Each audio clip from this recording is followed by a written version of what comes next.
Ademir passou a vida dobrando papéis.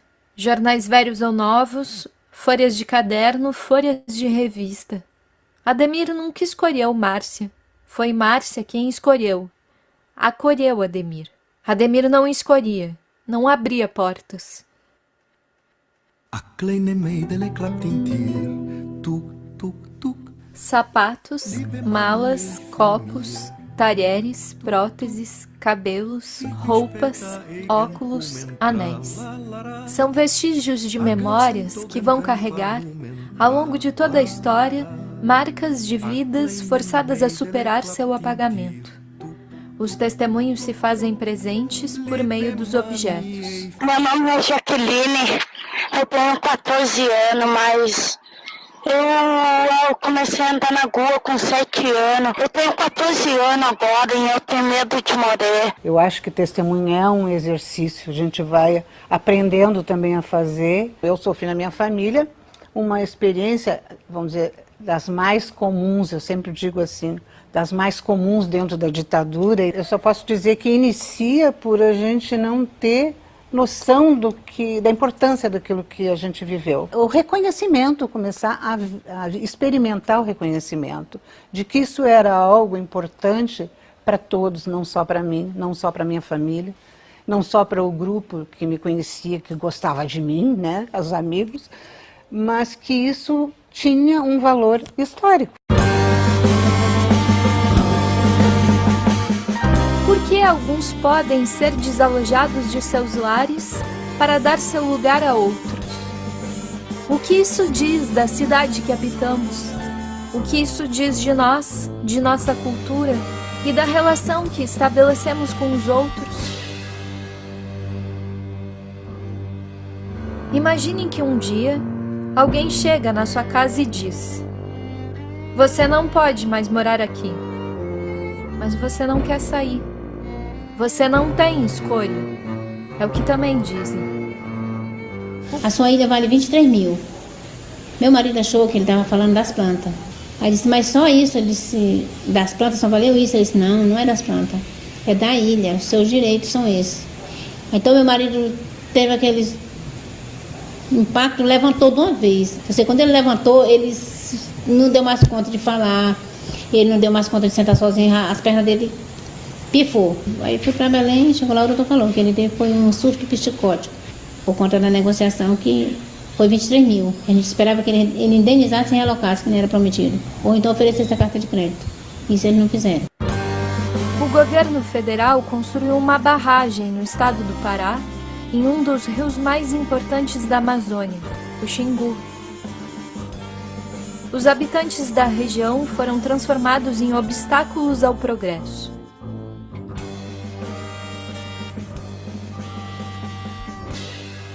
Suas casas e seus pertences passaram a ser chamados de resíduos.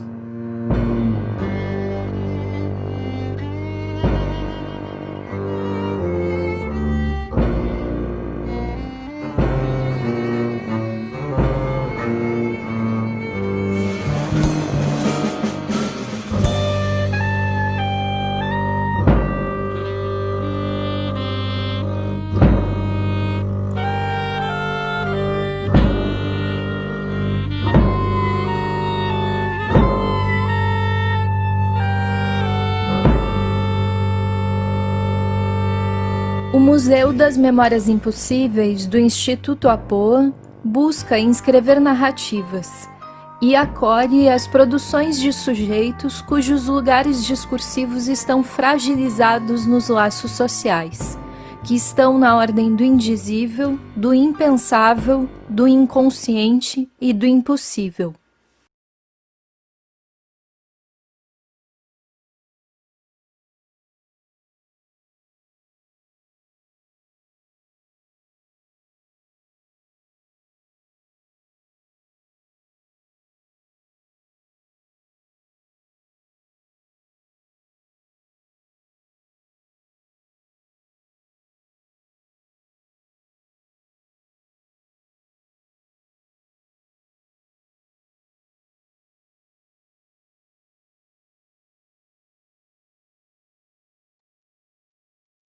Esqueletos no guarda-roupa.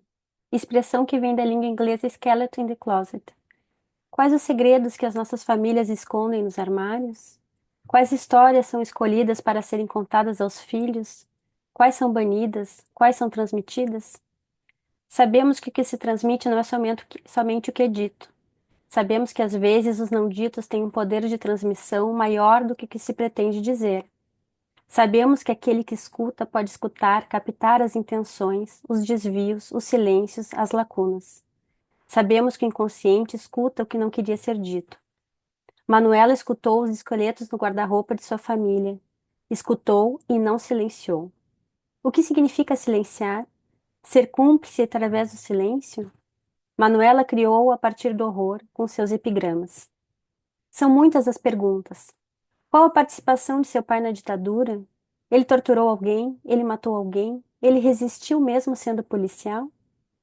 Mais do que de fatos ou provas concretas, a obra de Manuela fala do medo. Medo de ver e de não ver. Medo dos segredos e dos fantasmas de sua família. Mas as perguntas e os medos de Manuela não são somente dela. Como brasileiros, todos temos nossos esqueletos nos nossos guarda-roupas. Nossos antepassados escravizaram indígenas e negros? Nossos antepassados estupraram? Nossos antepassados torturaram? O que nos é transmitido? O que fazemos com o que nos é transmitido? Como não sermos cúmplices dos crimes do passado?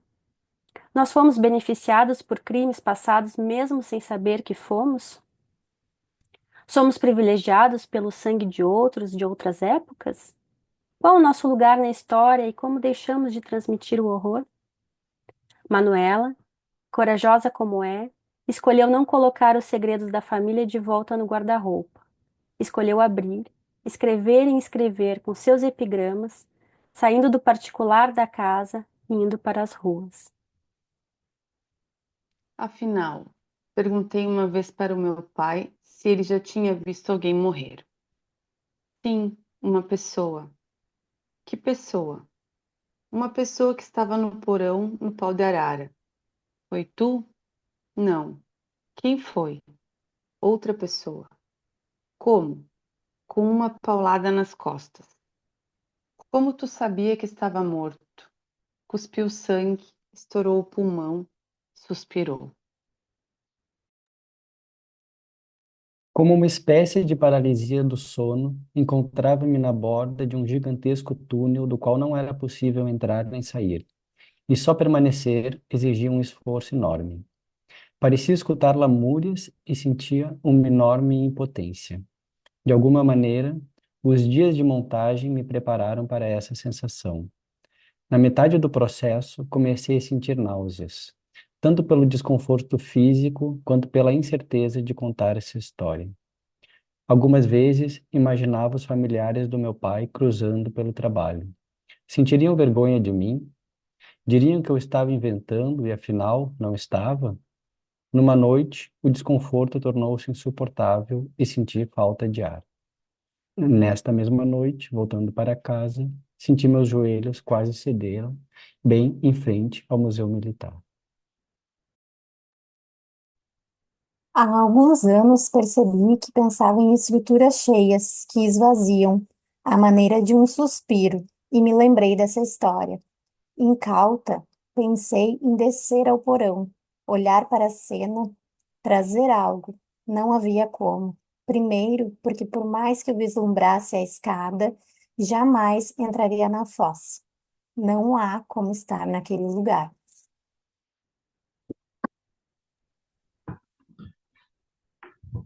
Então, foi dessa abertura que nos dá um pouco essa ideia, né, do fio que vocês vão encontrar nessa exposição.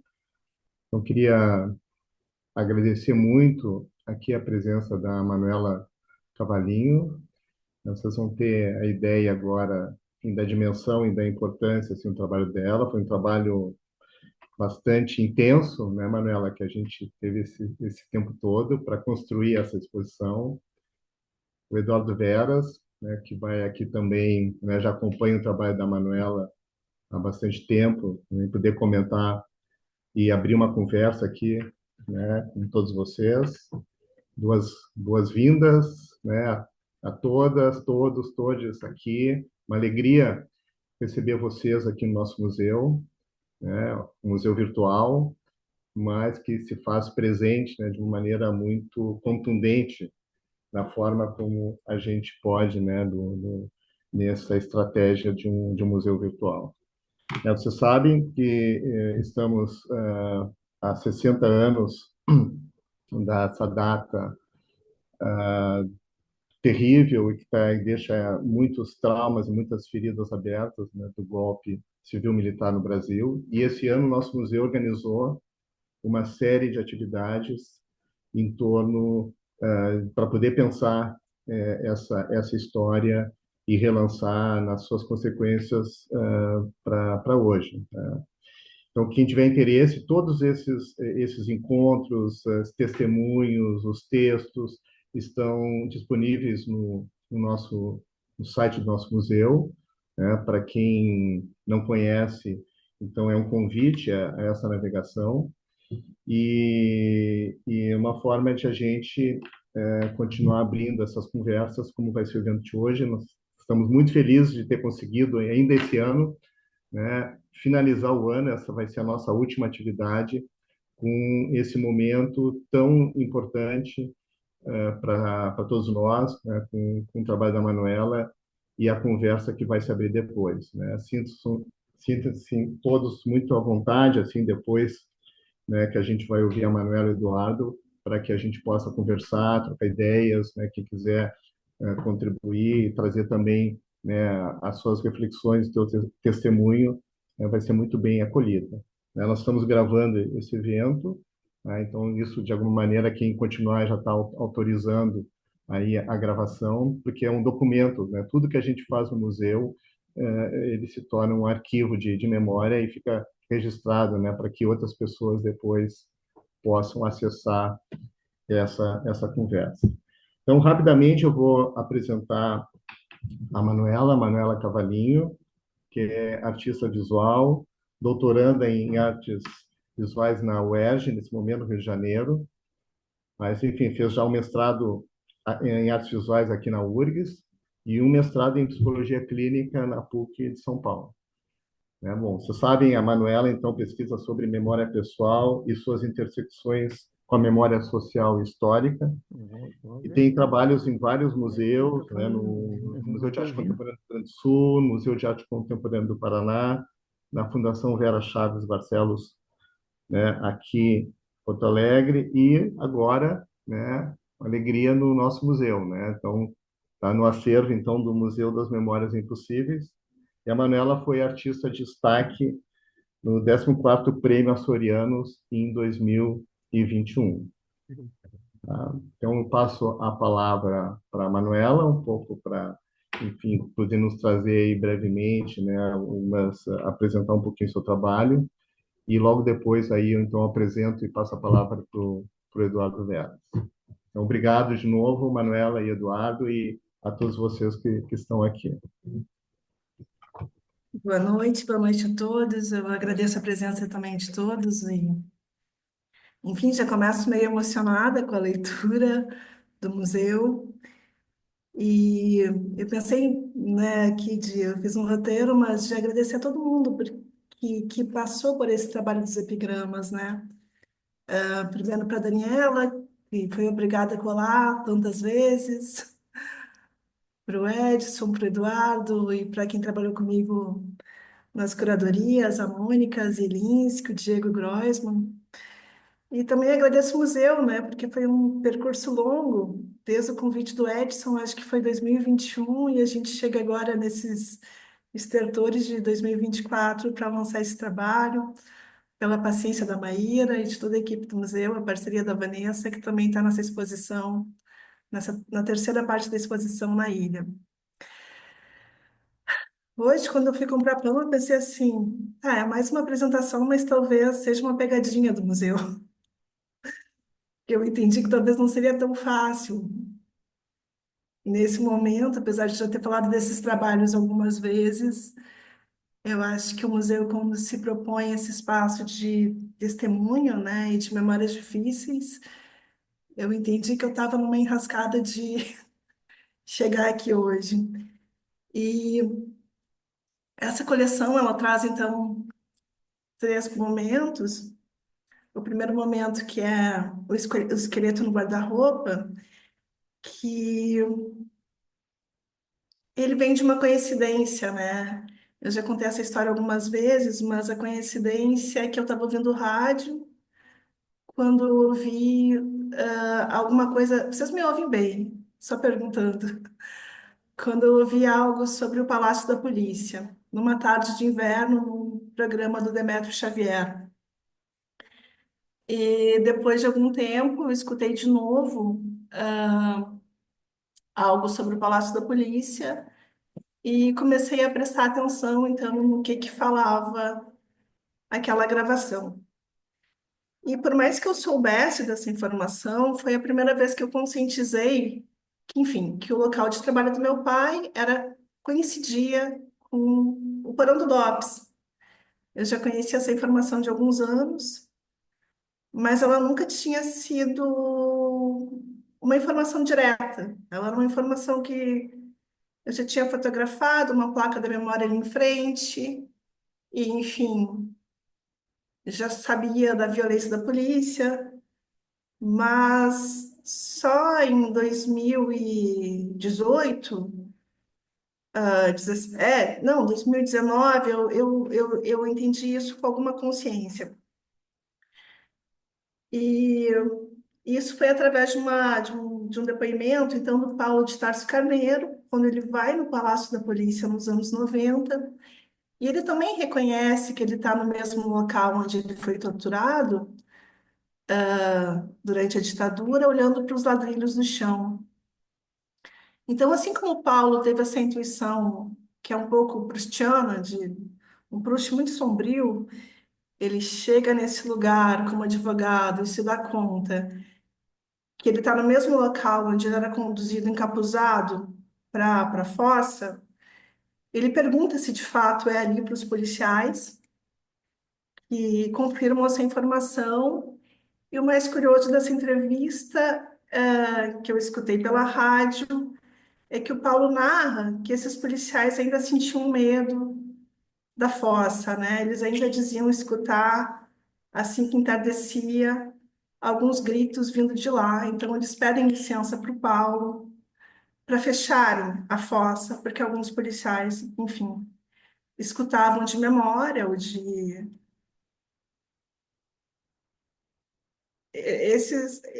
algumas ocorrências assim estranhas naquele lugar. Na mesma noite que eu escutei esse programa, eu escrevi um texto e sobre o fato de quando eu e minha mãe deixamos a casa em Porto Alegre, fomos para o interior.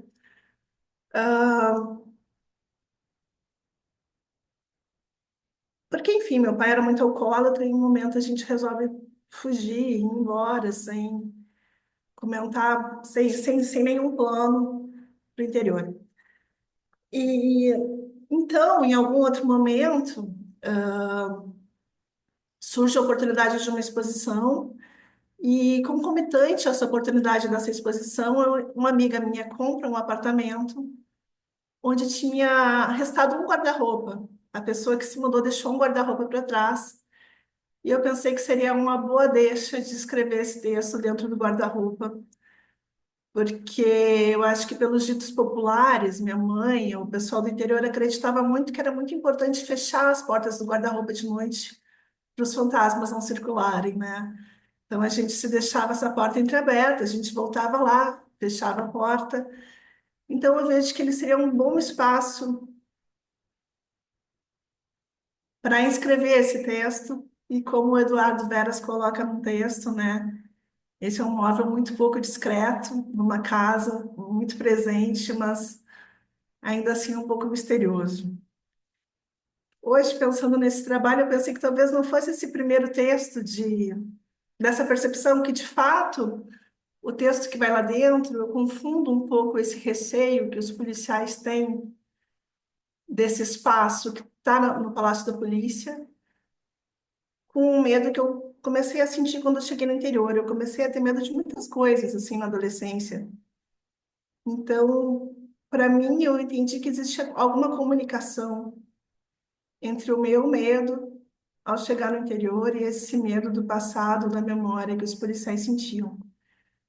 Mas talvez o texto que eu devesse estar lá dentro fosse, acho que o que a Vanessa leu quando a gente começou esse encontro, que foi a vez que eu perguntei para o meu pai se ele de fato tinha visto alguém morrer ou não.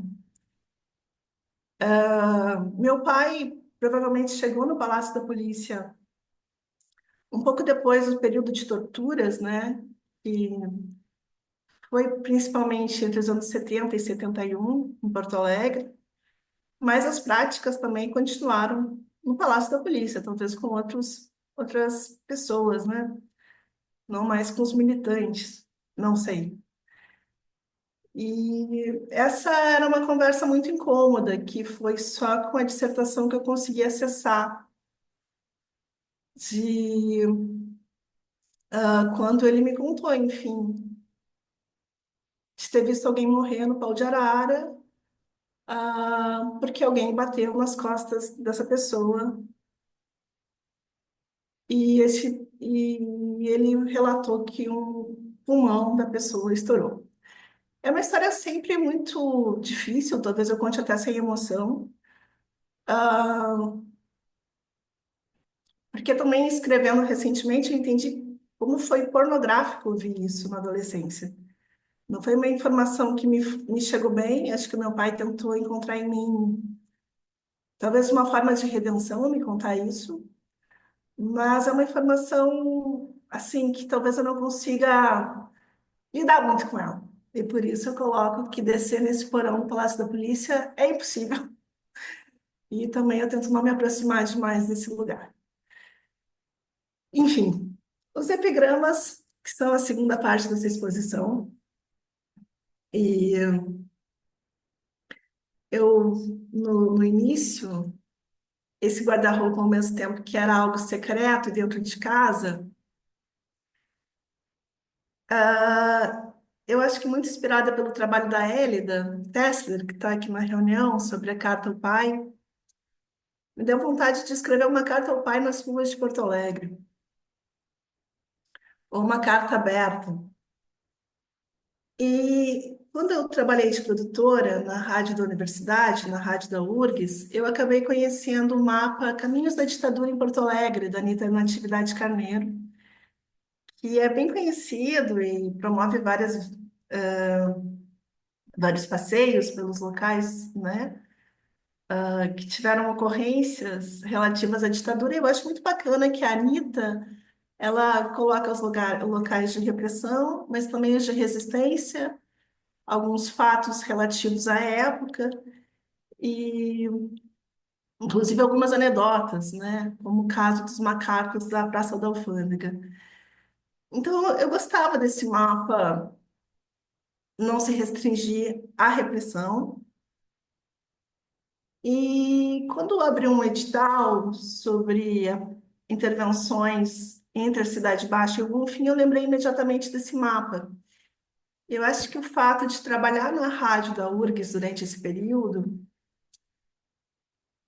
me ajudou a perceber. Eu trabalhei ali de 2014 a de 2018. E trabalhando no Campo Centro, eu conseguia ainda perceber que existiam alguns interditos sobre a ditadura. Por exemplo, quando chegou a filha do professor Hernani de Fiore, né, para uma entrevista, as pessoas foram muito bacanas, mas se evitava, às vezes, entrar em alguns detalhes. E eu também era vizinha da Faculdade de Arquitetura, onde tinha várias ocorrências, né, das manifestações, dos professores expurgados. Então, eu faço pequenas colagens, esse foi o princípio dos epigramas, de fatos que ocorreram no local, né, em frente, na calçada, no tapume desses locais. A primeira vez que eu comecei, a primeira ação foi em frente ao Colégio Militar, quer dizer, nos fundos do Colégio Militar, E eu e a Luísa Reginato, a gente foi até lá e colou Carlos Lamarca estudou aqui, né? E eu acho que a gente escolheu o Colégio Militar porque era um local muito emblemático, e os epigramas às vezes vão falar também dessas lendas urbanas, mas assim que a família de Lamarca foi indenizada, em 96, o colégio fez uma destruição de todos os arquivos que existiam com o nome de Lamarca. E além de destruir todos os arquivos, de não constar o nome dele em nenhum registro da passagem dele pelo colégio, eles escavaram uma placa de bronze, né, dos formandos do ano de 58 e escavaram para suprimir o nome do Lamarca. E parece que os militantes sempre contam essa história, que essa supressão gerava muita curiosidade nos estudantes, né? Gerava mais curiosidade de quem tinha sido aquele nome apagado do que se propriamente aquele nome tivesse ficado ali sem interferências. Então, a gente escreve, assim, esse fato, e junto com outro, ao mesmo tempo, no Araújo Viana. E apesar do anacronismo, né, dessas ações, de serem fatos muito antigos, já eu entendo que existe alguma vibração naquilo, apesar da distância do tempo. E não me demorando muito, mas já partindo para o último dia dos epigramas, quando eu fui montar uma exposição com todos os registros que eu tinha dessas intervenções, as intervenções eram sempre na rua, né? E muitas vezes aconteceu de despertar memórias entre os passantes, ou ter interferências depois em cima dessas frases. Mas quando eu fui fazer uma exposição, eu percebi que eu tinha 61 epigramas, 61 intervenções. E percebi isso numa sexta-feira. Então, eu aproveitei o domingo para fazer umas 3 colagens, para fechar 64 intervenções. E, e nesse último dia foi muito bacana. Eu estava com a Daniela, que está aqui comigo, e tanta gente passou por muitos locais. A gente pegou um trem para ir para o aeroporto, porque o aeroporto, a área atrás da pista do aeroporto, funcionou como para prática de simulação de fuzilamentos. Então, foi muito bacana entender que a gente tinha feito muitas intervenções e que elas permaneciam quase que ocultas naquele domingo, porque as pessoas não prestavam atenção no que estava escrito, né? Enfim, então a gente passou por feiras onde tinha um epigrama ali no Cais Mauá e por vários outros locais. Então, andando de trem, eu pude acompanhar mentalmente todos os lugares que a gente tinha marcado. E o último epigrama, depois que a gente fez essa ação no aeroporto, foi em frente foi na rua João Carlos Raça Sobrinho, e que é um estudante de medicina que teve no Araguaia e é um desaparecido, e é uma rua também no Rubem Berta. E foi muito engraçado, assim, porque nesse último momento a gente foi acompanhada de uma ventania muito forte. E os adesivos voavam e a gente pegava a garrafinha de cola que ia com a gente, e recolhia os adesivos na rua e as copas voavam inteira. Então, a gente teve toda uma dificuldade de colar por causa desse vento. E eu tive uma impressão, né, sobre esse vento, também talvez pelas crendices do interior, mas que era algo que se comunicava quando a gente chegava finalmente ao 64º epigrama, né? Tive uma imagem que era uma rua com bastante árvores, que existia uma conexão daqueles profundos do Rubem Berta com a floresta, talvez. E hoje eu lembrei também de Érico Veríssimo. Acho que é porque eu estou com saudade do Sul, mas de Dia de Vento, Dia dos Mortos, né? Então, e eu fico muito feliz de reunir finalmente esses 64 epigramas com 64 sendo agora 64 postais, né, que ficam disponíveis nessa exposição. Então, primeiro vem só um relato, né, de o endereço e alguma referência dessa colagem, e atrás, um pouco obliterado, tá a fotografia dessa intervenção. Ah, eu vou passar um vídeo sobre essa exposição. Um minutinho. Vocês me falam se está compartilhando. Tá compartilhando. Aham. E eu não vou começar do começo, Maíra. Deixa eu ver. Mas não tá andando.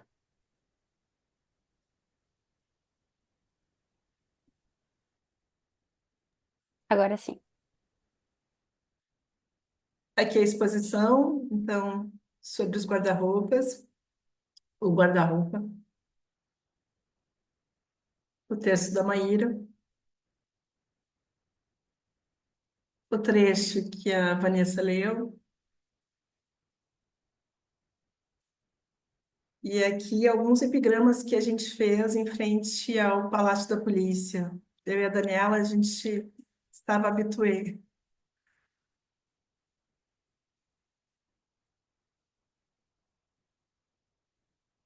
Aqui uma fala.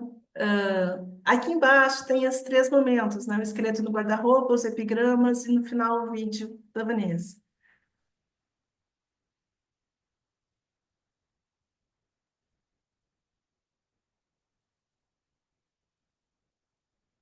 Nessa página tem um pouco sobre a montagem desse trabalho, que o Veras acompanhou e fez o texto curatorial.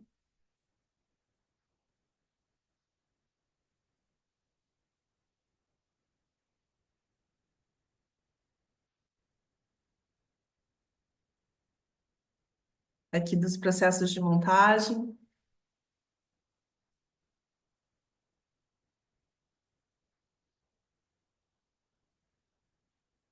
E aqui é eu tentando transcrever, fazer esse texto caber dentro do guarda-roupa, projetando essa escrita.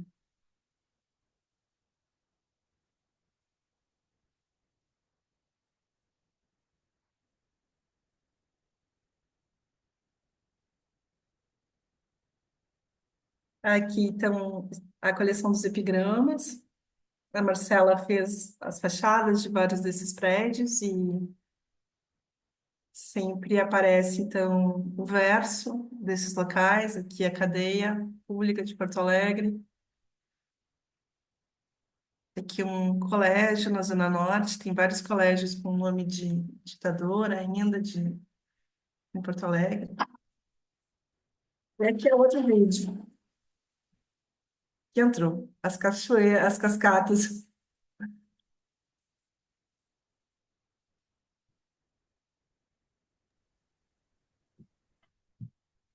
Isso, Manuela. Então, muito obrigado. Enfim, foi uma rápida apresentação da navegação que é possível fazer na exposição, que já está disponível online.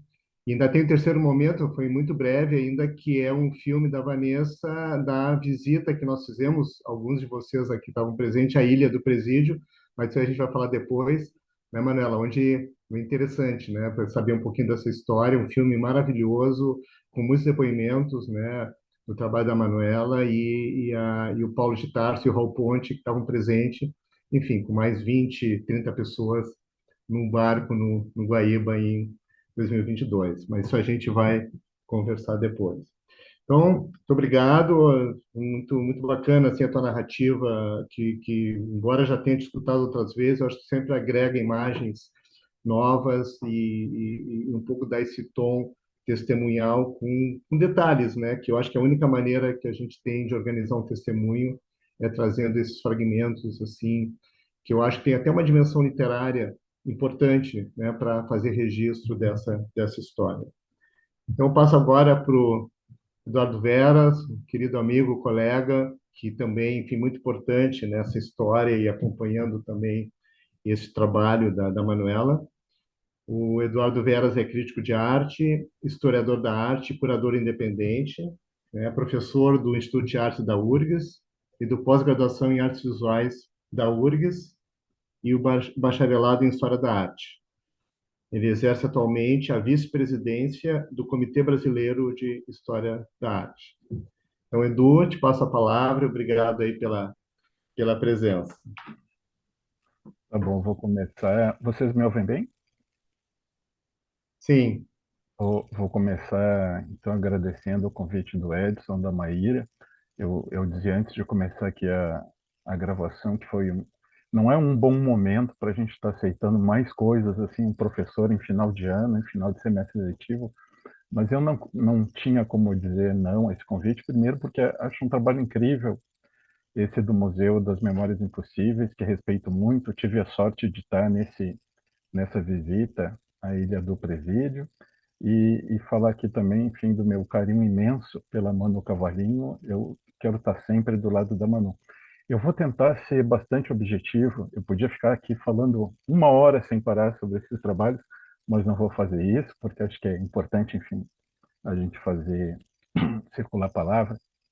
Eu vou me permitir primeiro contar rapidamente um episódio pessoal com a Manuela Cavalinho, e depois vou fazer um comentário breve sobre esses 2 trabalhos, dos esqueletos no guarda-roupa e os epigramas, tentar achar, enfim, aqui um ponto que é talvez uma coisa bastante óbvia, mas talvez, enfim, eu sempre acredito, como dizia o Nelson Rodrigues, que é bom a gente apontar o óbvio, né? Só os profetas enxergam o óbvio, dizia ele. E depois vou tentar fazer isso de uma maneira não muito demorada.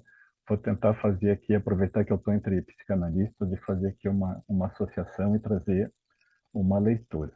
Vou começar então pela história. Eu vou contar o seguinte: agora, em setembro desse ano, eu estava num congresso da ANPAP, Associação Nacional de Pesquisadores em Artes Plásticas, em João Pessoa, assistindo uma conferência do Macir dos Anjos, sentado sempre com... Eu sou claustrófobo, sempre sento num auditório, numa beira de corredor, né?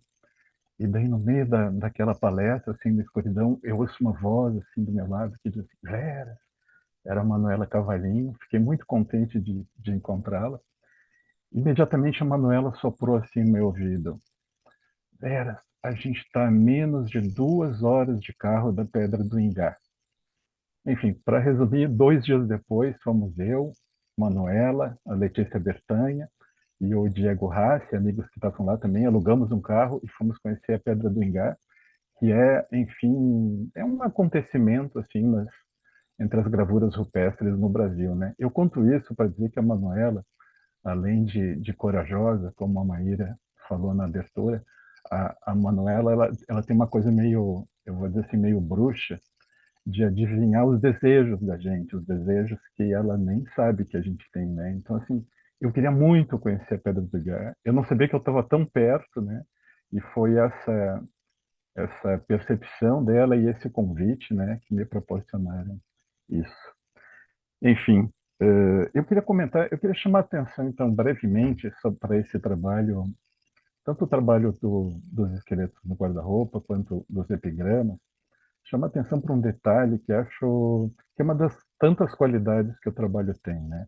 Todo mundo, a gente já sabe, assim, né, que a Manuela está lidando com memória, com luto, com esquecimento, né? Mas eu queria chamar a atenção como ela consegue fazer isso de uma maneira muito hábil, e na configuração do trabalho, né, naquilo que a gente chama de essa distinção que às vezes ainda cabe entre forma e conteúdo. A Manuela consegue fazer isso de uma maneira muito muito inteligente, muito perspicaz, né? Então eu queria chamar a atenção, isso que ela já comentou, para esse peso do guarda-roupa, né? Que tem a ver com esse peso também da memória e do esquecimento, né? Acho que não é por acaso assim que tem essa escolha. Ela já deu alguns índices, né? Quando ela me pediu esse texto foi enfim, quase por uma coincidência. Era durante a pandemia ainda, né, mano? E uma das coisas que eu, como muita gente, assim, né, tinha me proposto a tentar ler mais durante a pandemia, né? E uma das coisas que eu vinha lendo era a Clarice Lispector. E daí encontrei, e foi por um desses acasos da sorte, uma associação, um trecho de Água Viva, que eu vou ler aqui rapidinho, em que a Clarice justamente falava essa personagem, né, que é uma pintora solitária em casa, meio melancólica, pensando sobre a pintura ao mesmo tempo às vezes, ela fica comentando sobre as plantas, sobre algumas coisas assim inusitadas, coisas que tem dentro de casa, sobre os móveis que tem dentro da casa. E tem um momento que ela fala sobre o guarda-roupa. Aí ela diz o seguinte, quase no final do livro: eu também quero pintar um tema, quero criar um objeto. E esse objeto será um guarda-roupa, pois que há de mais concreto do que um guarda-roupa? Tenho que estudar o guarda-roupa antes de pintá-lo. Que vejo? Vejo que o guarda-roupa parece penetrável porque tem uma porta, mas ao abri-la, vê-se que se adiou o penetrar, pois por dentro é também uma superfície de madeira, como uma porta fechada. Função do guarda-roupa: conservar no escuro os travestis. Natureza: a da inviolabilidade das coisas. Relação com as pessoas: a gente se olha ao espelho da parte de dentro de sua porta. A gente se olha sempre em luz inconveniente, porque o guarda-roupa nunca está em lugar adequado. Desajeitado, fica de pé onde couber, sempre descomunal, corcunda, tímido e desastrado. Sem saber como ser mais discreto, pois tem presença demais, guarda-roupa é enorme, intruso, triste, bondoso. Eu acho que é justamente essas qualidades do guarda-roupa que, de alguma maneira, a Manuela coloca em evidência, né, quando escolhe escrever esse texto, essa carta ao pai, aqui também é uma carta ao pai, né? Eu sempre me pareceu muito óbvio que esse trabalho era uma carta ao pai, muito mais do que os epigramas. Eu achei, adorei ouvir a Manu falar que os epigramas eram uma carta ao pai distribuída em 64 endereços, né? Para mim, a carta ao pai era o guarda-roupa primeiro, né? Esse texto escrito com cera também, que é um material que parece assim, que pode ser derretido a qualquer momento, né? Esse guarda-roupa pesado, intruso e gigante, né? Eu queria um pouco aqui era elogiar essa escolha assim que a Manu faz, né? E quanto aos epigramas, eu queria destacar também aqui uma certa ambiguidade que tem, né? A gente está falando de memória, mas não é essa memória própria do monumento, né? Que é essa inscrição no bronze ou na pedra, aquilo que fica e que é tão necessário, né? Justamente a qualidade que eu acho perturbadora, né? Nos epigramas da Manu, é que essas inscrições elas são feitas com uma adesivagem, e uma adesivagem que não vai durar muito tempo, ela não é feita para durar, né? Como é a memória da gente, né? Acho que a Manu justamente ela consegue reproduzir pela adesivagem o que é essa memória que escapa, que de repente reaparece, mas reaparece meio fragmentada, meio apagada, meio escangalhada, né? Acho que ela faz um jogo, que bom, assim, eu acho que eu fico muito contente que isso tenha ganho agora a forma de postais, e postais que podem ser expostos virtualmente, porque justamente por essa questão aqui, vamos lá, dialético, ambíguo que tem aqui. Esse material tão fugidio, né, da adesivagem, como é a memória da gente, né, ele pode ter também essa versão que tenta congelar isso de alguma maneira, que são esses esforços contínuos que a gente faz, que a gente deve fazer, como é, por exemplo, deixar isso aqui gravado, essa live, tantos outros, todo o esforço que o museu está fazendo, né, de preservar isso também, de preservar justamente, né, acho exemplar assim a maneira como a Manu não fazer isso em bronze, não fazer isso em pedra, né, mas fazer isso com algo que não dura, né, que daqui a pouco se apaga e que a gente quando reencontra às vezes é uma surpresa. Bom, dito isso, vou passar agora para a segunda parte dessa minha fala, pensando nessa carta ao pai do guarda-roupa, ou nessas nessa carta ao pai, distribuída em 64 cartas que foram em diferentes endereços, e é meio inevitável também, a gente tem que pensar de novo na memória da ditadura, pensar nesse momento, na circunstância da exibição do filme Ainda Estou Aqui, do Walter Salles, né, que, assim, para um contentamento nosso, assim, revira essa memória e leva uma quantidade muito grande de pessoas ao cinema. Acho que não é o melhor filme do Walter Salles, mas é o filme mais necessário que ele fez. É um filme necessário nesse momento. Acho que é enfim, dá um conforto para a gente, de alguma maneira, saber que tem tantos jovens indo no cinema, acessando esse filme. É uma memória que a gente tem também fragmentada, enfim. Eu li o Feliz Ano Velho, como todo jovem, li na época, né, quando o Marcelo Rubens Paiva escreveu, mas eu não li o livro Ainda Estou Aqui, em que ele conta a história da mãe dele. Então, para mim, o filme trouxe muitas coisas que eu não sabia. Entre elas, o motivo da prisão do Rubens Paiva, né? O Rubens Paiva já tinha sido cassado como deputado, e o filme nos conta, né, qual era o motivo da prisão dele, que eu não sabia qual era. Ele foi preso porque ele transportava cartas. Ele fazia a missão dele, né? Era fazer chegar as cartas de pessoas que estavam na clandestinidade aos seus familiares e vice-versa, dos familiares às pessoas que estavam na clandestinidade. Esse foi o grande crime que levou ele à prisão, à tortura e à morte. Ele transportava cartas, né? Cartas como essas, enfim, que a gente está comentando aqui.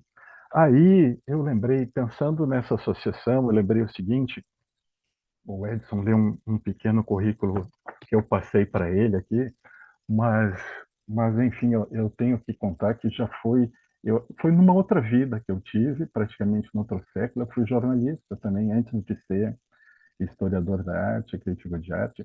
Eu não tenho exatamente, não tenho grandes vaidades do tempo em que eu fui jornalista, mas eu tenho algumas poucas. Uma das vaidades que eu tenho é o seguinte: ah, deixa eu ver, mais ou menos, enfim, faz bastante tempo isso, acho que foi em 2006, ou seja, há quase 20 anos, né? Quando passava nos cinemas, quando os meus pais saíram de férias do Calhamburger, que é uma história também, uma memória da ditadura, só que contada na perspectiva de uma criança de 10 anos, cujo o pai e a mãe estão na clandestinidade. O filme é contado da perspectiva desse menino. Na época, enfim, que esse filme passava nos cinemas, eu era editor do então Caderno de Cultura da Zero Hora, coisas que não existem mais, e liguei para o Ney Lisboa e pedi que ele fizesse, se ele não queria fazer uma resenha, algum comentário sobre o filme. E o Ney escreveu esse texto. O texto era de um encantamento, assim. Eu queria ler esse texto agora. O texto é sobre uma carta, era justamente sobre uma carta como essas que o Rubens Paiva transportava, era o carteiro, digamos assim, né? Então é uma carta, é um bilhete que o próprio Ney escreveu para o irmão dele. Essa, digamos assim, essa crônica, o Ney depois publicou nesse livro Foque, um livro de crônicas, né? Mas enfim, ele estava atendendo um pedido meu, né? Por isso que eu digo que eu me orgulho, assim, de ter conseguido, de alguma maneira, disparar essa lembrança, a lembrança dessa carta no Ney Lisboa. Então eu combinei aqui com o Edson, pedi para ele que eu iria ler ela não é muito longa, eu acho que vale a pena. Eu vou começar justamente lendo o bilhete, né, que está reproduzido aqui no livro, que a gente reproduzia também na época do jornal, junto com a crônica. Vou ler o bilhete. Oba, espero que tudo vá bem. Aqui, pelo menos, para mim, tudo em águas claras. Os estudiosos da tia chegam depois do vestibular. Como vai a Zenhosé? O guarda da rainha está dentro do seu tubo de plástico no meu guarda-roupa. Sempre que vou lá, me recordo de ti. A mãe corre de lá para cá, sabe como é, vestibular da baixinha, matrícula da morena de cabelos longos, que passou no julho, e etc. A Kika é a única de folga. Fora eu, é claro. Quando ela não ouve a Eletrola, é o garotão aqui que vai pôr o disco do Inter, campeão de 1969. Não achas que está tudo pegando fogo? E por falar nisso, os primos já deram uma de herói. A viatura de pulgas continua a ser indesejada por todos. Como é que vocês vão? A minha cunhada continua gorda, bonita e saltitante? Ainda gostas de batida? Aí vai uma musiquinha para ti. Essa cova em que estás, no São João Batista, ainda é melhor do que foi prevista. É uma cova grande para teu porco defunto, tem lugar para outro que devia ir junto. Já passou o próspero ano novo. Tchau, o garotão. PS, tenho saudade. Esse era o bilhete, então, que o Ney tinha escrito em janeiro de 1970 para o irmão dele, na clandestinidade. E agora a crônica, vou ler a crônica, que chama Anatomia de um Bilhete. Em janeiro de 1970, escrevi um bilhete para o meu irmão Luiz Eurico. Ainda que não possa precisar o dia exato, terá sido muito próximo de nossos aniversários, datas contíguas naquele mesmo mês. Estávamos por completar respectivos 11 e 22 anos, filho mais moço e mais velho, entre 7, do primeiro casamento do meu pai. Eu, em questão de poucas semanas, ingressaria no curso ginasial, em nova escola e etapa da vida pré-adolescente. Ele, poucos meses antes, ingressara na clandestinidade. O ano anterior, de 1969, iniciado sob recente vigência do AI-5 no Brasil, desdobrara perspectivas de dimensão tenebrosa. Até outubro, com o poder transitando de Costa e Silva à junta militar e, afinal, a posse de Médici, outros 12 atos institucionais foram editados, contemplando cassações a rodo, banimentos, pena de morte, a nova Lei de Segurança Nacional. Um esqueleto antijurídico, amparado por relatos de tortura e assassinato, a esclarecer quem não soubesse em que inquisição estávamos metidos. Nesse contexto, e no quadro de uma família diretamente envolvida com a militância e a guerrilha, a atmosfera seria obrigatoriamente muito tensa. Luiz Eurico já fora condenado à prisão e tivera uma foto estampada nos jornais como perigoso terrorista. O caminho que seguiria a partir dali, e disso estávamos cientes, era do enfrentamento armado. Mesmo assim, no bilhete que lhe enviei então, há lugar para uma aparente normalidade, como se eu estivesse a atualizar ao telefone e para interlocutor de ocasional ausência as novidades familiares. Mas aqui e ali também se deixa entrever a ansiedade envolvida e até uma ingênua marca da dissimulação a que nos víamos compelidos no cotidiano da época. Quando e como tal bilhete lhe chegaria às mãos é coisa que eu não sabia. Informação certamente reservada, mesmo para os adultos da família. Mas tendo sido solicitado a escrevê-lo, algum contato próximo se pronunciava e essa maiúscula recepção se revela no oba inicial do texto. Ele escreve oba somente com maiúsculas. O-B-A. Oba. Seguido de um lampejo mais preocupado. Espero que vá tudo bem. Também nas primeiras linhas estão as duas, para mim, mais curiosas observações. A de que tudo corria em águas claras, com aspas no original, o que talvez remeta à literatura de Monteiro Lobato e seu Reino das Águas Claras, e uma referência ao Guarda da Rainha, souvenir que um parente trouxera de Londres e que de alguma forma partilhávamos. É bastante nítido que eu fora instruído a não citar nomes, por uma questão de segurança, e que segui fielmente esse preceito. Nem por isso me abstive de contar da trupe inteira de irmãos, recorrendo a códigos de identificação. Assim, a expressão os estudiosos da tia é usada para referir Rui e Helena, hospedados e estudando de fato na casa de uma tia em São Paulo. Vestibular da Baixinha é a senha para minha irmã Elaine, que baixinha e vestibulanda o era mesmo. E morena de cabelos longos que passou no julho para Eliane, que realmente os usava compridos e ingressava no colégio Júlio de Castilhos. Kika, codinome e apelido, de fato da mais nova, Noeli, garotão, assim me apresento. E viatura de pulgas para cadela de estimação, formas com que o próprio Luiz Eurico nos tratava. Se algum araponga, porventura, precisasse confrontar indícios de onde houvera partido aquele bilhete, teria um prato cheio. Se, por outro lado, tivesse dúvidas de que a esposa Susana estava ao lado de Luiz Eurico na clandestinidade, bom, eu não as tinha. Como vai a Zenhosé? Pergunto, checando a grafia do apelido íntimo do casal em nota de rodapé. Tá certo. Tá no pé do bilhete ele pergunta isso. Tá certo. Mais adiante retomo de forma explícita e num apelo leite com banana. Como é que vocês vão? A minha cunhada continua gorda, bonita e saltitante? Ainda gostas de batida?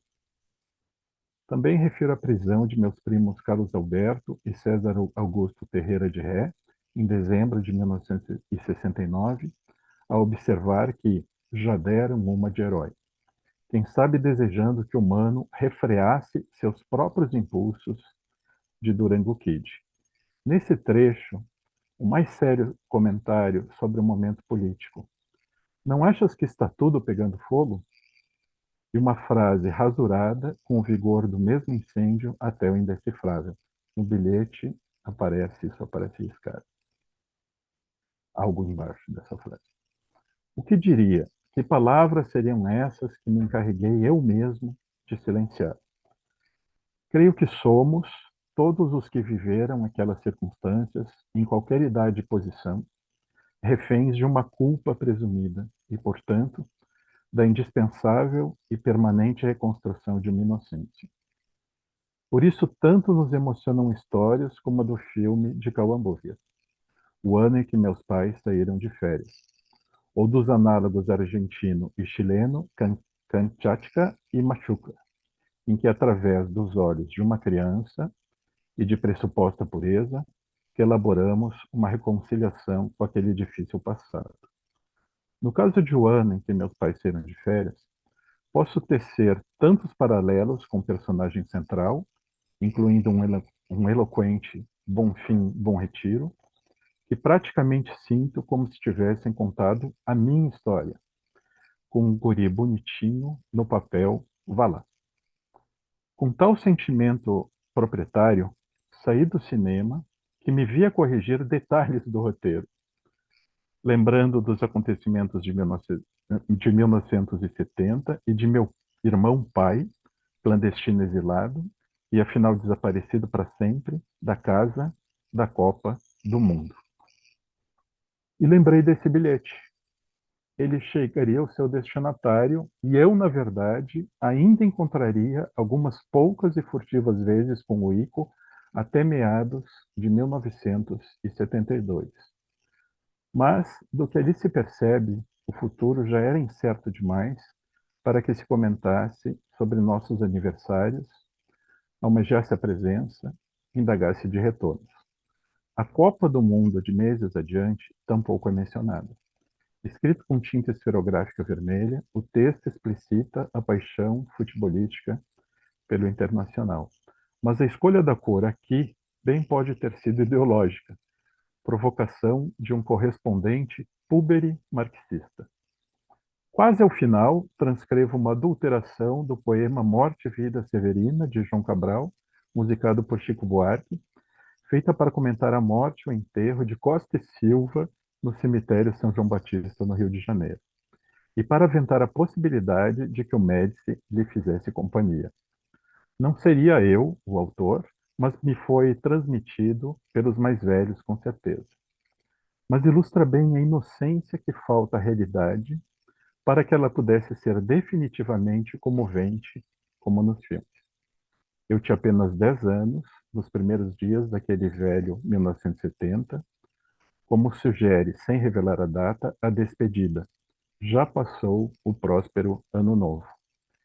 E já era esperto, e eu já era esperto bastante, para relegar ao pós-scriptum o mais terno e o mais importante de tudo. Tenho saudades.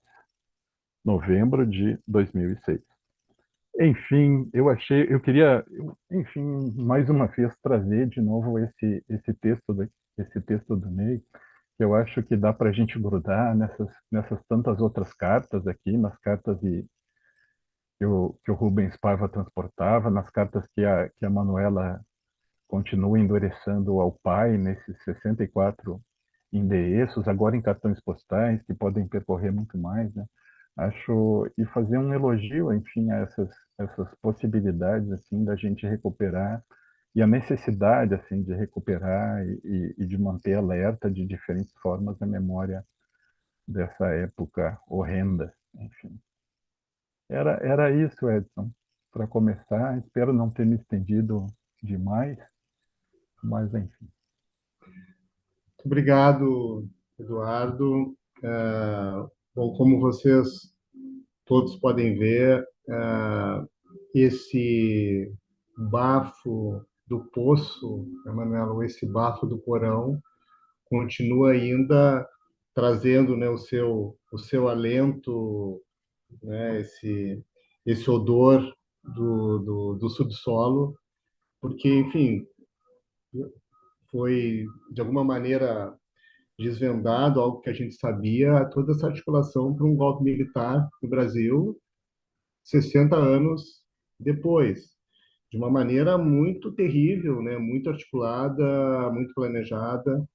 Então, isso mostra justamente a função de encontros como esse e de trabalhos, né, como esse, de recuperar, de registrar, de mobilizar, né, as pessoas para a urgência assim, desse trabalho de memória e que nós vamos ter ainda muito pela frente. Né? A ferida continua aberta e achei muito legal, Eduardo, trazer enfim, esse depoimento, esse registro e muitos outros que a gente ainda vai ter que gerar a partir de uma pergunta tua, de um convite teu. É o que a gente procura fazer no museu, né? De convidar pessoas para virem aqui falar. O museu é um espaço aberto para isso, né? Todos que estão aqui assistindo sempre sintam-se à vontade de entrar em contato com a gente para deixar registrado aí o seu testemunho, né? É um... Se tu me permite, é bacana que isso Claro. que tá no próprio texto do Ney, que eu acabei de ler, né? Quando ele diz assim, ele está vendo aquele filme lá de 2006, né? E lembrando assim, é uma época que eu era criança, mas tem uma memória ali de quem viveu aquilo intensamente, mas tem a memória de uma criança de 10 anos também, né? E Sim. aí, enfim, e acho que é isso que está tão bonito no trabalho da Manu, né? Essa memória individual, né? Mas que é coletiva, a gente imediatamente reconhece porque a gente tem um parente também que trabalhou no Palácio da Polícia, alguma coisa assim, e que a gente tem essa pergunta latente, né? Então tem isso que a gente lembra e a gente lembra de desconfiar também, né? É, é, é, é forte quando isso tudo vem à tona, né? Seja em trabalho, seja em depoimento como esse, seja num filme, né? Desculpe te interromper, só que... Não, não, é ótimo, isso agrega, porque, né, na verdade, acho que tu sublinhasse algo muito importante que está ali no trabalho da Manuela. Nós temos nas mãos um mapa para poder circular por essa cidade e é um guia de viagem, né? Enfim, lembrando os caminhos da ditadura, eu acho que a Manuela ampliou essa circulação e nos convida também até a contribuir com ela na evocação também, eventualmente, de outros lugares, né, que a gente possa mapear e registrar. O Eduardo Veras, ele foi um grande jornalista, super importante na história, né? Eu vou dizer isso, tem que dizer, né, Edu, Mas assim, isso foi né, outra vida, Edson. não, mas enfim, né, e Outra muito vida que... importante como sempre nesse front, né, da cultura por exemplo, trabalhos como esse tão relevantes e que achei legal assim de poder trazer em cena. Bom, antes de passar, então, a gente abrir, eu só queria lembrar duas coisas, já deixar uma pergunta, mas a gente vai ouvir outras pessoas. Só lembrar, para quem não sabe, que o Luiz Eurico Lisboa, o Ico Lisboa, ele desapareceu em 72, e ele só foi reencontrado, o corpo dele desaparecido durante 6, 7 anos, em 79, em São Paulo, no cemitério de Perus. Foi ele, o primeiro desaparecido político que foi encontrado, né, e que tem enfim, uma importância grande assim, essa história, enfim, até em função daqueles que ainda não foram, que ainda continuam desaparecidos, e são muitos assim na história do nosso país, né? Jovem, né, estudante do Julinho, deixou um livro de poemas para quem tiver curiosidade, que se chama Condições Ideais para o Amor. Muito lindo, assim, poemas de juventude, mas assim um registro também de texto dessa vida ceifada, né, por essa violência de Estado. Então, só um registro. E depois também queria que deixar só essa pergunta, mas eu vou abrir ali para outras pessoas, que a Manuela pudesse falar um pouquinho da experiência de outro lugar muito importante, que foi a Ilha do Presídio, do passeio que a gente fez com o museu, né, junto com o Paulo de Tarso e com o Raul Ponte, e dos registros que fizesse na ilha, né? Eu acho que seria interessante aqui atualizar, né? Isso vai estar presente na exposição, vai estar no filme da Vanessa, mas eu acho isso importante porque ali é um local abandonado em ruínas, um antigo presídio que foi presídio comum, enfim, foi outras coisas também, mas foi uma prisão política aqui na nossa cara, no Guaíba, né, e que seria, e acho que é uma luta também importante, que possa ser um lugar, em algum dia, de um memorial, né, e de poder contar e registrar essa história de tantas pessoas que passaram por lá, foram torturadas enfim, tudo que passaram, né, nesse local. Então, eu abro agora, tá, para que todos, quem quiser se manifestar e trazer alguma questão, alguma pergunta, algum depoimento, né, fiquem super à vontade para a gente circular a palavra. Esse é um pouco o espírito, né, desse encontro. E depois a gente, enfim, passa ali para a Manuela e para o Eduardo, enfim, para quem mais quiser ir comentar aí, eventualmente alguma pergunta que surge. Vamos estar aberto aí, Edson, pessoal. Oi. Edson, eu queria só relatar Sim, rapidamente vai, Yuri. a, a Manuela me mandou semana passada, no final dessa semana passada, um WhatsApp, né? Disse, ó, dá um pulo lá na nossa reunião segunda, que, que eu, que eu recentemente me lembrei em ti, né, de uma conversa que nós tínhamos tido na época da exposição lá na Casa de Cultura. E aí até eu refiz o caminho de novo. Eu vou falar bem rapidamente do que se trata. Em 79, né, eu estava ingressando na primeira série ali no Colégio das Dores, e eu tenho uma irmã mais velha, a Claire, que agora mora nos Estados Unidos. Ela devia estar na quinta série, né? Então eu morava ali no edifício dos bancários, na esquina da Vasco Alves com a Riachuelo. Então eu tinha que fazer aquele trajeto, 5 quadras ali até o Colégio das Dores. A minha mãe, hipótese alguma, deixou que eu fosse sozinho no início. E mas na partir da segunda série eu já passei aí, porque agora eu sei, né, fazendo assim o pensamento em função do seguinte: na Canabarro com a Riachuelo tem uma cadeia, tinha uma cadeia, né? Que foi local ali de prisão e de tortura, e que hoje acho que é o IAB, estou enganado? Não, né? E do lado, sim, é o Acho que é, IAB. né? E aí, quando eu passava ali, quando eu passava com a minha irmã dizia, né? Não, não vai lá que é cheio de fantasma, né? Não, não vai lá, aquelas coisas de criança. E nunca atravessa para ir. Aí na segunda série, ou eu não sei se foi em 1980 e 81, eu tomei coragem e atravessei a rua, né, na curiosidade, e fui. E bem na esquina da Riachuelo com a Canabarro, na lomba, assim, né? Como estava abandonado ali, né? tu conseguia visualizar e estava até aberto, a porta estava, a frente estava aberta, dava para tu ver o calabouço, assim, né? Dava para tu ver e tinha manchas de sangue, tinha coisas escritas, né, com manchas de sangue ali ainda, né?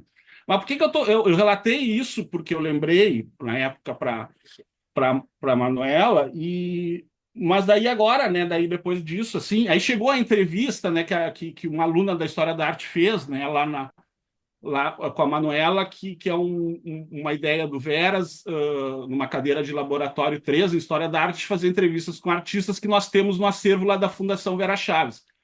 E a obra da Manuela está lá, e aí a Manuela fala na entrevista disso que eu falei. E aí isso ficou em mim. Eu dei uma passada no trabalho ali no centro e refiz, né, esse trajeto que eu fazia do colégio agora, né? Eu vim pela Andradas lá e puxei a Riachuelo e vim caminhando, assim, para refazer, né, e ver.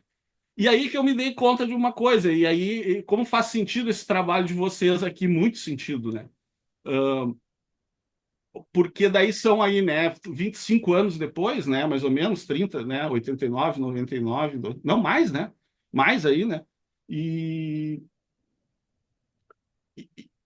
e eu já estava meio ligado nisso, assim, da ressignificação do espaço público ou da não ressignificação, né?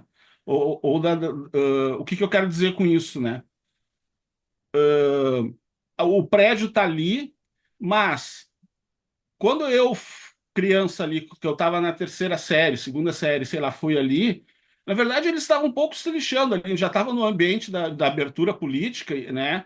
Ali não, já, não tinham mais prisões, ali não estavam naquele local, pelo menos, mas eles não, numa indecência, né? Eles continuavam deixando aquele prédio daquela forma o que eu quero dizer assim, eles estavam um pouco se preocupando se alguém ia lá ver aquilo ou não, ou dizer alguma coisa ou não, etc. Eles são os vencedores, eles eram os vencedores na realidade, né? Isso que eu me dei conta hoje, né? Assim, né? E a outra coisa, só para terminar, que eu me dei conta também, é o que que tem naquele entorno ali, né? Poxa vida, o que que é, né? Então quer dizer que eles barbarizavam pesado ali no centro de Porto Alegre, né? Na diagonal tem a Igreja das Dores ali, né? Bem na diagonal, assim, tem uma igreja ali. A 250, 300 metros está o Colégio das Dores, né? Para a esquerda, se a gente voltar um pouquinho, a gente vai tem um mosteiro ali, né? Tem uma só para passar isso para vocês, assim, né? E aí botando para o presente que o Veras falou e agora o Edson também, né? Como essas coisas são muito duras e permanecem, né? E permanecem na urbe, e permanecem na rua, assim, né? A gente vê ali, né? Ainda bem que foi, agora o prédio é outra coisa, né? Mas só para deixar esse relato aí com vocês, né? Obrigado, Yuri. Obrigado. Mais alguém gostaria de... Eu gostaria.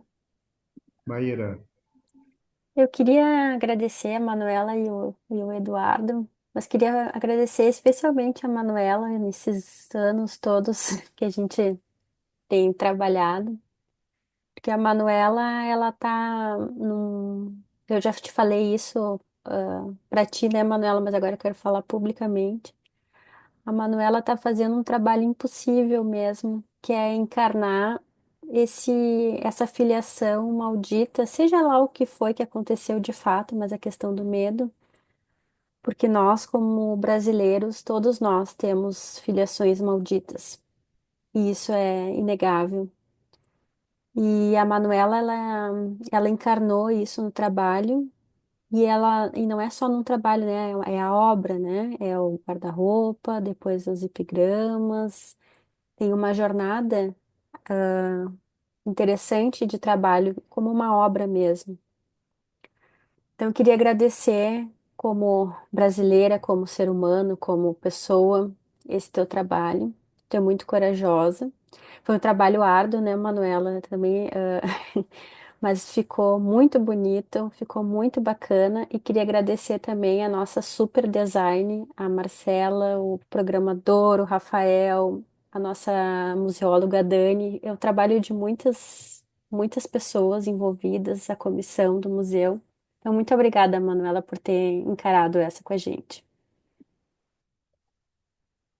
Bom, se eu Vanessa, puder, se eu puder, eu vou seguir só os um pouquinho. agradecimentos. Primeiro a Vanessa e depois tu passa o Hélida, Tá tá? certo.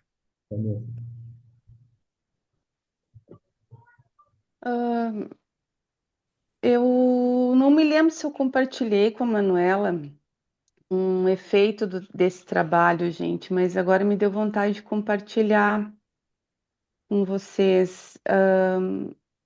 Eu sempre tive um incômodo com meu pai, dele ter vivido essa época, né, e ter me contado coisas assim de relação com os amigos, coisas do tipo, por exemplo, de que ele ia para fazer o churrasco enquanto os amigos dele, envolvidos politicamente, militantes, liam, né, os livros e ele estava lá assando a carne, bem desligadão do que estava acontecendo no mundo. E então ele teve muitos amigos que foram presos, torturados, né? E alguns sobreviveram e foram amigos com os quais eu convivi minha vida inteira sem saber, né? E com esse trabalho da Manuela, me fez atentar para essa memória ou essa história, bem como está no texto ali, né, de apresentação na curadoria, de essa coisa subterrânea, né, que fica ali guardada e que não se fala. E eu me encorajei e fui conversar com meu pai e disse: Me conta a história dos teus amigos, porque eles já tinham morrido.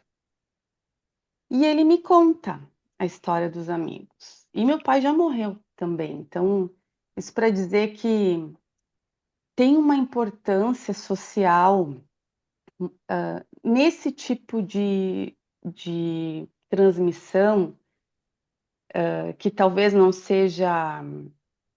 Que foi todo o dilema da Manuela com esse trabalho também. Será que, né, apostando e sustentando isso que não era, talvez, algo assim comprovado, sabe? Para além dos fatos, né? Trazer a dimensão de algo que é transmitido por essas relações afetivas, pela oralidade, por isso que se ouviu falar, sabe? Por essas questões de cidade pequena, que o fulano não, mas dizem que o fulano estava envolvido. Eu achei isso super importante esse trabalho, né? Então, e conto isso para vocês porque, né, hoje nem meu pai está mais vivo, esses amigos também já não estavam, mas eu sei da história deles, né? E eu acho que é uma costura, né, que a gente vai tentando fazer nessa história, né, nesses furos aí, né? Então, agradecer e convidar, assim, pessoal, percorram a exposição, porque ela tá fantástica. Obrigado. Hélida, Bom, nem sabemos mais o que agregar, né? Assim, em tudo que está sendo dito aqui, mas eu também queria te agradecer, Manuela, pela evocação da carta ao pai, né? E também fazer um outro vetor aqui de inspirações, né? Eu acho que é tu que é a nossa inspiração nesse momento e, e dizer, né, que esses epigramas são cartas, né? E eu achei genial 64 cartões postais, né? Cartões postais geralmente carregam ou são pequenos territórios de paisagem. Aí tu fica com essa palavra paisagem, né? Eu disse, mas quais são as ações dos nossos pais, né? Que paisagens são esses, né? Quais são essas ações? E não sei se foi tu ou o Edson que falou assim, cada um escreve a sua carta ao pai, né? Nesse sentido, né? A Maíra também falou da tua coragem, né? Tem também uma ação nessa cor da coragem, né? Algo está agindo aí. Fiquei fascinada, né? Eu quero dizer que para mim isto também é uma inspiração. Se eu lembro bem, vamos ver como estão as minhas memórias impossíveis, mas se eu lembro bem, eu te conheci no contexto de uma Bienal do Mercosul, dentro da garagem dos livros, né? Aí eu pensei nesse significante da biblioteca, né? Biblioteca é um epigrama, né? Eu acho que tu marca o espaço da biblioteca na Ilha do Presídio, naquele passeio testemunha, né, do que nós fizemos todos juntos. Agora, é uma delícia dizer, né? Nós todos no mesmo barco. É isso, assim. Eu queria te dizer, pelo menos pela minha experiência, uma experiência acompanhada pelo próprio Eduardo Verdes, e acompanhado pela Gabriela Mota. Eu acho que tu sabe bem que para escrever uma carta ao pai, precisa haver uma desmontagem, né? Há uma desmáquina, há uma máquina e o desmonte, né? E o teu desmonte eu achei fantástico quando tu descreve esses três últimos cartões postais, uma passagem pelo aeroporto, né? Uma evocação, aquilo que cola e aquilo que descola, né? O esforço de fazer voltar a letra. Eu fiquei fascinada, porque no meu ouvido assim, meio aqui, né, sensível e ao mesmo tempo aleatório, eu escutei essa letra que descola como uma letra que decola, né? E aí tem um voo maravilhoso, só para te trazer algumas imagens e também aqui para o pessoal que te escutou, né? O quanto nós não estamos longe dessas desmontagens que a gente precisa fazer para chegar a escrever uma carta ou a ocupar o lugar do testemunho. Um pouquinho era isso, tem um monte de anotações, mas era só para agradecer mesmo, todos, todas. Obrigado, Elida. A Mas, Daniela ia falar, mas como eu sempre falo na frente dela, eu queria falar como foi importante estar com o museu, assim, desde o início, porque eu acho que foi o museu que me encorajou à escuta, né? Eu sou uma pessoa um pouco divorciada da psicologia, e foi com certeza Edson, Maíra, Vanessa, Maria, que está na outra página, que me fizeram ver, porque esses primeiros epigramas eles eram muito ipsilíteres, de dissertações, de teses, dos mapas, né? Então era uma pesquisa da Clínica do Testemunho, que a POA e outras instituições fizeram.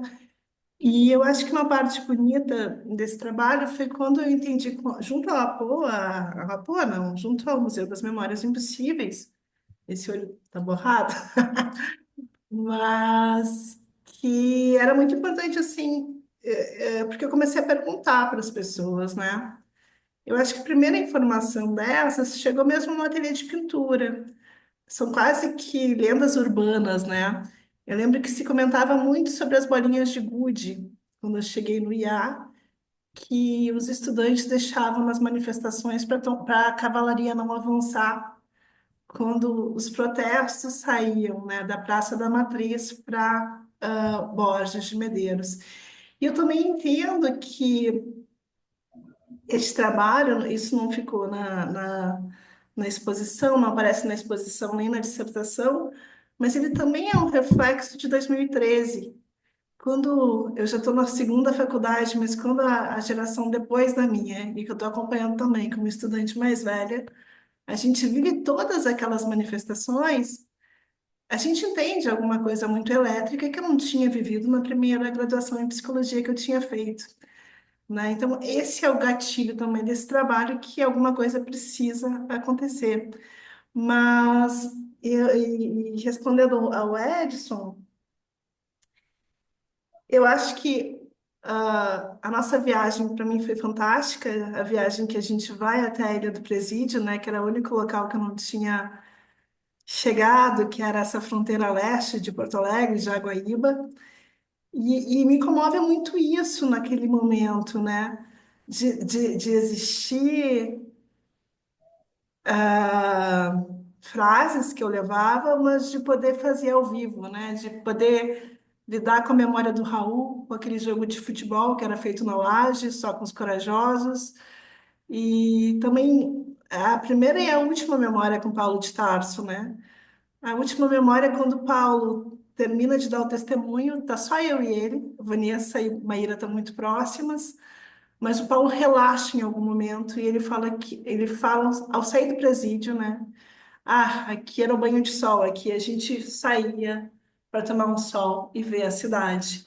Então, para mim, às vezes essas pequenas colagens, de fato, mais desimportantes, até talvez a TV se tenha investido nelas, da memória de um colega de universidade, na memória de um professor, na memória de uma vizinha, na memória de um tio. Eu acho que talvez isso para mim era muito inseguro quando eu comecei essa coleção com o museu. E agora é o ponto que eu mais gosto, né? A memória do Yuri, que foi tão difícil de escrever, porque o Yuri lembra dessa memória quando vai numa exposição. E eu trabalhei naquele lugar, Yuri. Meu primeiro emprego em Porto Alegre foi no IAB, e que ficou essa memória fantasmática. A gente também não sabia situar do quê, mas eu acho que é só um pequeno artifício, né? E como bem falou o Veras, é um bilhete, talvez, é muito despretensioso, é sentimental também, tem esse endereçamento final ali, aquela epígrafe, não, aquela despedida, né? E eu acho que essa dimensão assim mais sutil e mais poética às vezes é a minha diversão, são essas bolinhas de gude que também estavam na cidade, que são essa memória coletiva que estamos aqui hoje, lembrando de algumas, ou enfim, trocando essas figurinhas.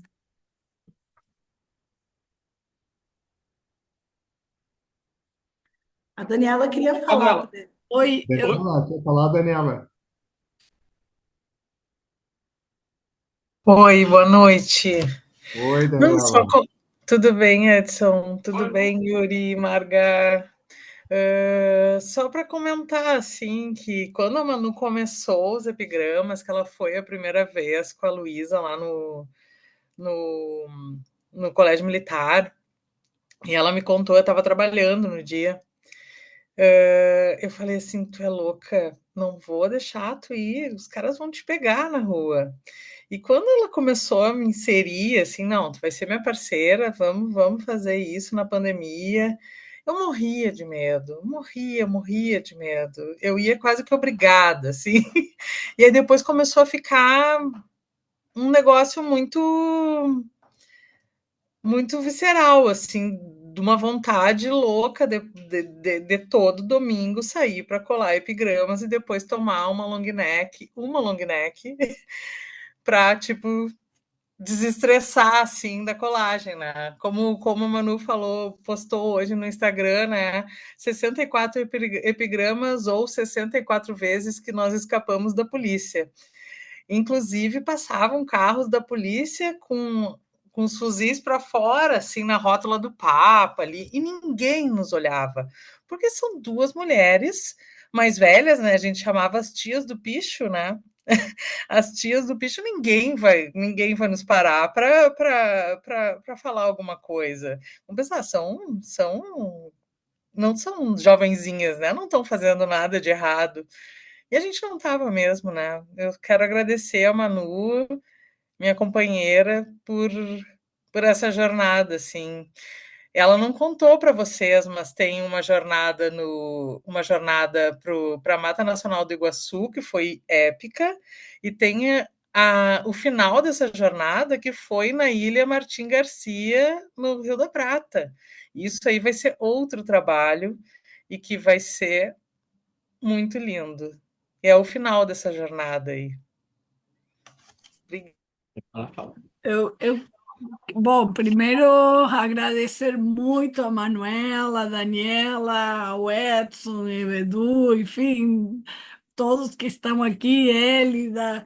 Eh, esse trabalho eu não preciso dizer para vocês quanto me toca, né? Já começo a ficar meio emotiva e chorosa.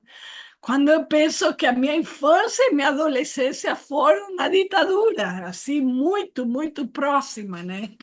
Então, é super sentido. Me lembro que o dia que eu fui lá ver o armário, vocês ainda montando, saía um monte de histórias, desde meu tio fugido, enfim, para salvar a pele, enfim, quantas histórias que vinham direto assim, né? Mas o que eu queria compartilhar rapidinho com vocês agora é que há semanas retrasadas eu estive no 8º Fórum Nacional de Museus, que o tema é Memória e Democracia, e que o GT de trabalho que eu estive envolvido era Patrimônio, Educação e Memória, e que por moção de uma moça que agora não me lembro o nome, é da USP, é Ana, o primeiro nome dela é Ana, a gente fez uma moção especial e conseguiu aprovar no texto a preservação dos espaços de memórias traumáticas dentro dessa política nacional de museus, de educação em museus. E, obviamente, que eu me envolvi com ela para poder fazer essa moção, porque há todo um trabalho já realizado pelo IBRAM, enfim, que são os pontos de memória. Só que esses pontos de memória servem para uma série de questões de memória importantes também, culturais, de memórias culturais de várias abrangências, mas não existia nada que falasse desses pontos de memória, ou museus de memória, como temos na Argentina, vários, né? Que se referem às memórias traumáticas, por exemplo, a do terrorismo de Estado e as questões que estão aqui sendo tratadas, né? Então, estou muito feliz de poder ter contribuído com essa moção, que isso tenha sido aprovado dentro desse plano nacional que se propõe, né? Quanto disso vai ser efetivo e quanto a gente vai ter que avançar ainda, é muito caminho, mas foi um primeiro momento me soa como algo positivo, assim, para trazer para vocês que trabalham tão maravilhosamente com essas questões, né? Se a Política Nacional de Educação em Museus continua avançando e as políticas se propõem para daqui a 10 anos, pelo menos, né, para frente, né? Acho que algo disso a gente vai poder começar a trabalhar melhor e constituindo esses espaços mesmos, né? Por isso que trabalhos como esses são fundamentais, né, Manuela? Eu estou louca para ouvir mais detalhes da Ilha Martim Garcia, que eu tive a felicidade de ter a prévia aqui em casa, né, com vocês quase indo para lá, eu me sentia indo junto, né? E só gratidão por esse trabalho todo. Museu das Memórias Impossíveis, para mim, é tudo. Obrigado, Margarita. O teu depoimento também, né? Pois poder saber mais aí desse encontro, né? A gente pode conversar depois, né? Mas alguém gostaria de perguntar algo, comentar algo? Eu gostaria de dar os parabéns, assim, né? Sério? Tanto tudo bom para o museu, né? Acho que é um trabalho muito legal. Acompanhei um pouco, né? O quanto esse trabalho foi tomando corpo de uma maneira muito, com uma intensidade muito importante, que eu acho que tem a ver com isso que ele nos conta, né? E agradecer a Manuela também por abrir, né, essa possibilidade de pensar essa história. Mas me chamou a atenção, queria só fazer um comentário, né, nisso que a Daniela traz, né, do picho, da pichação, da adesivagem, né, e fiquei pensando um pouco nessa, nessa dimensão de trazer algo da juventude, né? Que talvez construa um diálogo pela forma com a juventude de hoje, né? Acho que isso da concisão, da adesivagem, do arriscar-se, né? De uma certa, enfim, ousadia no texto, né? E um texto que passa não por um texto tradicional, né? Porque eu acho que também isso me lembro do Racial falando da escrita, né, na juventude, um pouco fazendo uma certa subversão à tradição, né? Então passa por uma outra superfície que não o livro, né? Até poder estar no outro. Então queria só trazer um pouco essa dimensão assim que me ficou e também tanto essa questão da, vamos dizer, da juventude, né? Mas o outro ponto, agora falando aqui, perdi. Mas, enfim, acho que isso para mim, traz uma dimensão importante do trabalho, né? Na potência da transmissão mesmo, acho que ele chega numa outra... Ah, o que eu ia dizer isso, né? De que também essa presença na cidade e essa condição de tornar essa ausência percebida no cotidiano, né? Então, tira também de um lugar, né, que não está, que está longe, para ser de alguma maneira encontrado no cotidiano. Então, muito legal, assim, achei muito importante o trabalho, assim, muito bonito.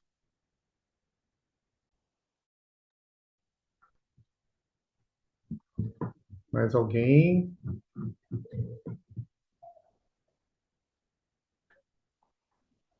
Em algo enfim, dessa imagem de cicatriz, eu comentei com a Manuela e aqui com o museu, que semana, 10 dias atrás, caminhando ali na Thomas Flores, por acaso, eu fui num restaurante na esquina da Thomas Flores com a Vasco, e a emoção que foi, assim, não sabia, olhar para o lado, uma parede com musgo, descascada, um resquício de epigrama, né? E que eu tentei ler em parte, com letras faltando, mas eu acho uma imagem muito viva. Eu fotografei, né? Mandei ali para a Manuela, mas esse registro físico, um pouco até como o Edu falou, né? A escolha desse método, mas enfim, as cicatrizes são isso, né? Elas estão ali, a gente tem que às vezes, né, encontrar por debaixo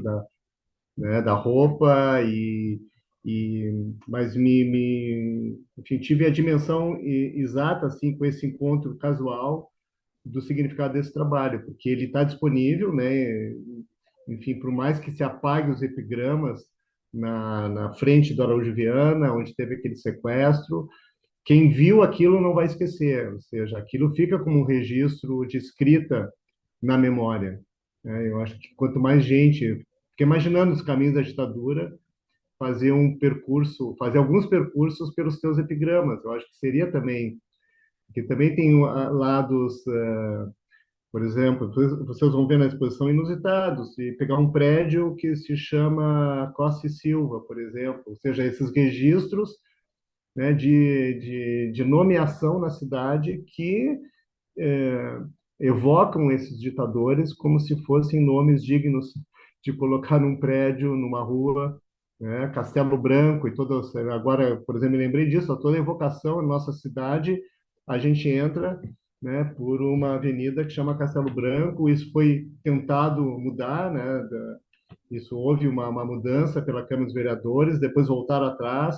Então, é uma luta de linguagem. Eu queria só evocar isso. Nós estamos aí no embate de linguagem, de registro de linguagem, né, que eu acho que a arte aí tem essa função e um efeito, vamos dizer assim, efetivo até do ponto de vista clínico também, como o museu se pretende. Assim, essa exposição não é, vamos dizer assim, claro que ela é um trabalho artístico, mas ela tenta gerar esses efeitos clínicos em quem, de alguma maneira, né, vai conhecer essa história ou se identifica com essa história ou evoca outras histórias, né, a partir do que a gente está mostrando.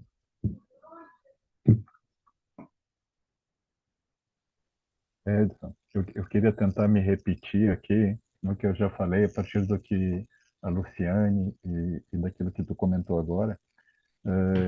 Assim, enfatizar, acho que uma das tantas virtudes, enfim, que eu percebo nos epigramas da Manu, é porque o que eu acho bacana é que eles replicam de uma forma muito efetiva aquilo que é a própria memória, né?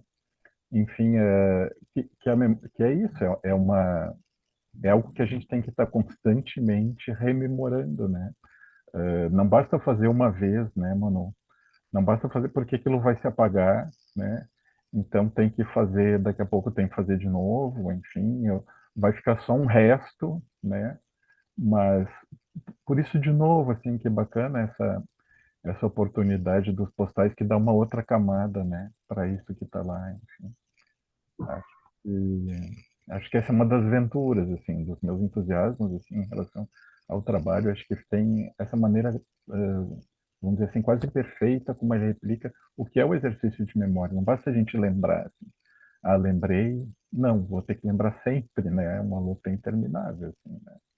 Quando a gente está falando de algo como o que a gente, infelizmente, viveu nesse país.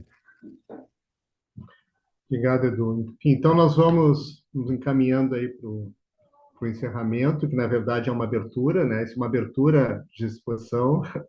E visitem, né? Eu acho que todo esse trabalho faz sentido na medida em que se ocupe também o museu, visitem o museu, divulguem o museu, né? Todo esse trabalho ali com tantos detalhes, como a Maíra falou, né? Tão feito com muito cuidado, tem todo um trabalho de bastidor importante, né? Do ponto de vista do design, da concepção, das conversas que a gente, né, teve que fazer para poder botar isso em cena. E, Manuela, tu queria, de repente, uma última palavra para a gente encerrar? Te passo a bola aí. Eu agradeço a audiência de todo mundo que esteve aqui, agradeço demais ao museu que me acompanhou, segurou minha mão por tanto tempo, ao Edu Veras, que me dá essa tarefa de Sísifo aqui, desses epigramas quase eternos, mas dizer que acho que diante que meu pai já faleceu há muitos anos e minha mãe, né? A minha mãe já não fala, fala muito pouco, né?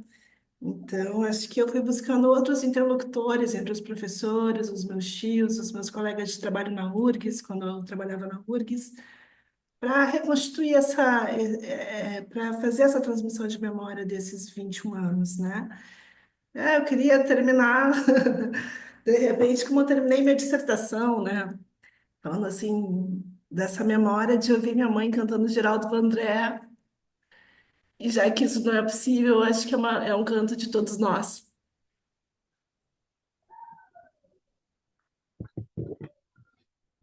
Obrigado, então.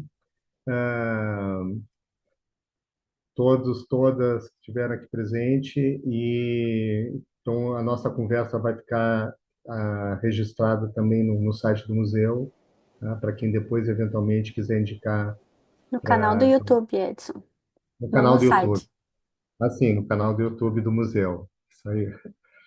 Então, uma boa noite, tá? E nós encerramos o ano no museu aqui, mas ano que vem continuaremos aqui com mais novidades e outros projetos que a gente está envolvido que de políticas de memória, tá? Então, uma boa noite. Boa noite. Boa noite. Boa noite, pessoal. Oi, parabéns. Boa noite.